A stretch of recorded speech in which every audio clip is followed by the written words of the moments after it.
What's going on, guys? It's Jimmy here. Welcome to our daily show where we discuss everything going on here in our country that you need to know about here on a daily basis. We got several things to cover here for you guys. Let's jump right in. New data shows that job openings here in August plunged by more than 1.1 million as inflation is so high. More and more people have had to go back to work, take second jobs, even third jobs, maybe come out of retirement. And yeah, job openings in August totaled 10 million, a 10% drop from the 11.1 million reported in July, more than a million less than expected. The jobs opening and labor turnover numbers are watched closely by the Federal Reserve, which is trying to reverse runaway inflation that has been pushed by the tight labor market. Wow, that is a 10% drop. So more than 1.1 million more jobs added in August. Let me know your thoughts on why this is. I think this is because of how high and how bad inflation is. Available positions totaled 10 million job openings for the month, a 10% drop from the 11.1 million reported in July, according to the Bureau of Labor Statistics. That was also well below the 11.1 million FactSet estimate and was the biggest one-month drop since April 2022, back from the pandemic, and is right before the pandemic, and is the early days of the COVID pandemic. The number of hires rose significantly while total separations jumped by 182,000. Quits, or those who left their job voluntarily, rose by 100,000 for the month to 4.1 million. You got to remember that some people are moving jobs, going from one job to another for one reason or another. One primary area of interest for the central bank has been the ultra-tight labor market, which has been showing about 2 job openings for every available worker. That ratio contracted to 1.67 to 1 in August. So that number is going down. The job market has been a primary driver of inflation and has outsized demand for the scarce labor pool, has helped drive up wages sharply. Average hourly wages rose 5.2% over the 12-month period through August. But adjusted for inflation, real earnings actually declined by 2.8% because inflation is actually higher than wage earnings growth. Yeah, this is a problem. Another massive problem, U.S. mortgage rates hit a 16-year high. Wow. And guess what, guys? They're going to be going even higher. Another rate hike is expected this year and more coming next year as well. Mortgage rates reached a 16-year high last week, further dampening demand from home buyers, which is actually a way to lower inflation. It is lowering inflation, at least on the home prices side, but it's raising inflation on the interest rate side. Yeah, it's kind of a double-edged sword. The 30-year fixed mortgage rate rose to 6.75% in the final week of September, the highest figure since 2006. Mortgage rates have climbed a whopping 1.3 percentage points over 7 straight weeks of increases. Yikes. Mortgage applications fell 14.2% from the week prior, according to MBA, amid rising mortgage rates, which stem from the Federal Reserve's persistent interest rate hikes amid fighting inflation. Quote, the steep increases in rates continue to halt refinance activity and is also impacting purchases, which have fallen 37% behind last year's pace.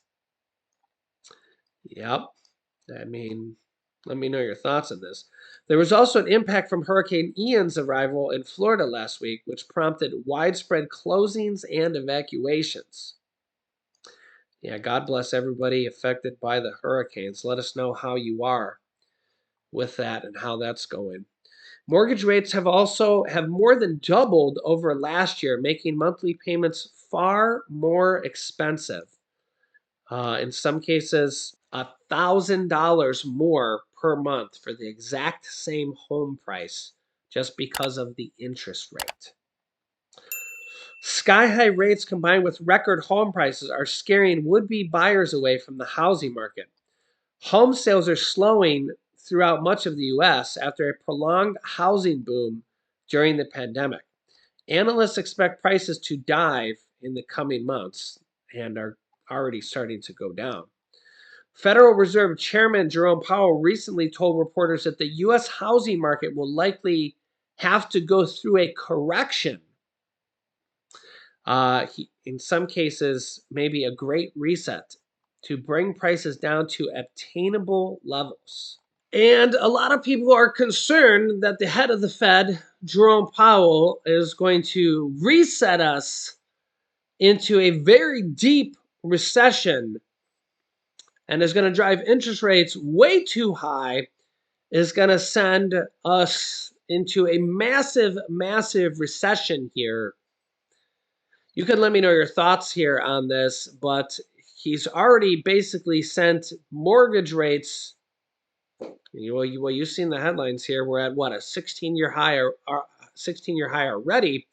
People have basically stopped buying homes almost to a halt because they're becoming unaffordable because, well, interest rates are just ridiculous, and they're going to continue to raise interest rates. And this also affects your credit cards as well. Yeah, you can see here from Consumer Reports, actually, credit card balances are rising, and so are interest rates, meaning that how are people going to get out from underneath this with the cost of inflation going up, the cost of interest going up? This is really a double-edged sword that is affecting millions and millions of Americans. And this is really a tough pickle to get out from under.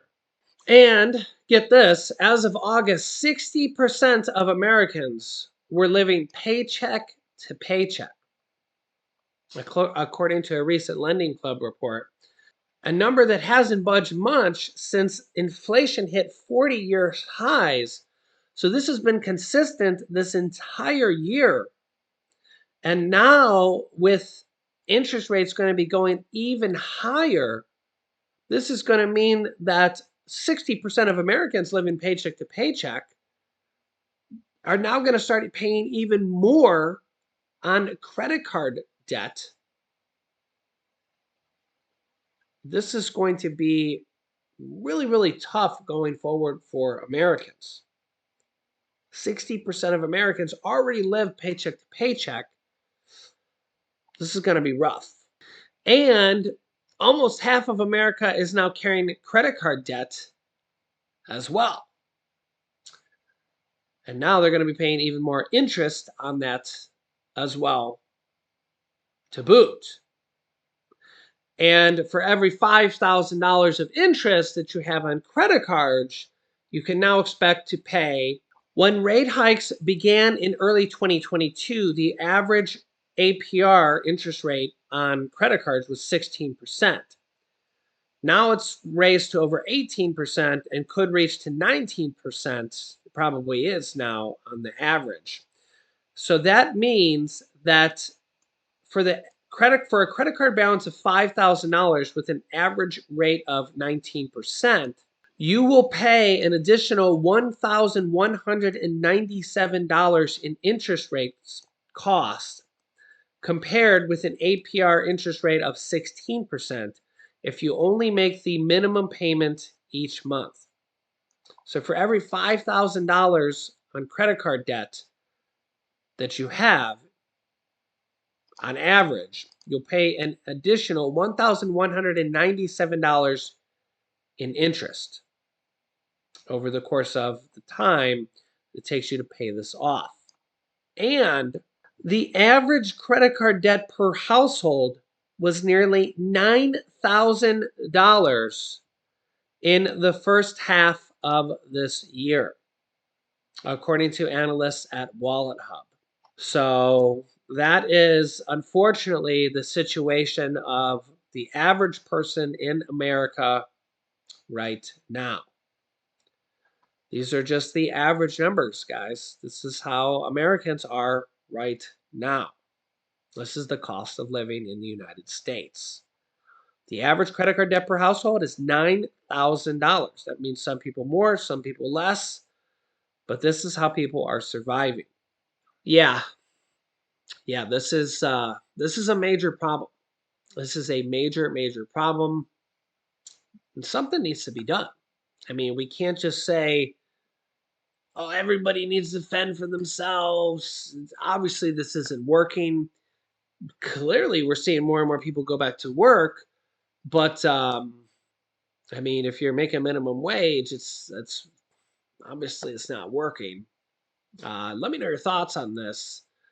Um, I'll keep you up to date here. We got 33 different states sending out tax rebates, stimulus checks right now. We also have, I'll have to keep you up to date on this. This just came out. I don't have a lot of details on this because there's just not a lot of details on this, but it says food stamp eligibility to expand, food stamp eligibility to expand as the White House Nutrition Conference announces new national strategy. Now, this just came out here, even though the conference was a few days ago. Now, remember they announced, I'll link you to the video on that, where they announced the raise and billions of dollars more for that. But we're starting to get some more information here on some of more stuff that might be coming here. The only thing this article says about eligibility is the administration's 5 pillars include improving food access and affordability by providing summer electronic benefits transfer, EBT benefits, to more children and expanding the SNAP program to more underserved populations. And the administration said it will also work with Congress to expand access to healthy free school meals for 9 million more children by 2032. I think obviously we got a couple things for children in here, but I think maybe the key here is to expand to more underserved populations. Again, that's pretty vague. We really don't know what that might mean. And intends to integrate nutrition and health, including expanding Medicaid and Medicare beneficiaries' access to nutrition and obesity counseling, and including expanding incentives for fruits, vegetables, and SNAP. So again, remember they proposed, or they didn't propose, they said that there's going to be $9 billion more for SNAP and food stamps. This is just one of the most recent things here coming. I'll link you to a video I just did on that as well. So let me know your thoughts here. I'll keep you up to date here with everything going on here in our country on a daily basis. Make sure to click the subscribe button down below. If you haven't subscribed to our YouTube channel, it's completely free to do so. This way you won't miss out on new videos that come out here on our YouTube channel on a daily basis. Click the bell icon after you subscribe. You'll see it appear. Remember, new videos are on 10 a.m., 3 p.m., and 8 p.m. Eastern Standard Time. You can click the like button for us as well. Here is our newest video about SNAP and food stamp raises and eligibility as well. And here is my newest video about stimulus checks going out this week, actually, up to $1,000 for millions of Americans. So click on one of those videos next. Thanks for watching, guys, and I'll see you in the next video.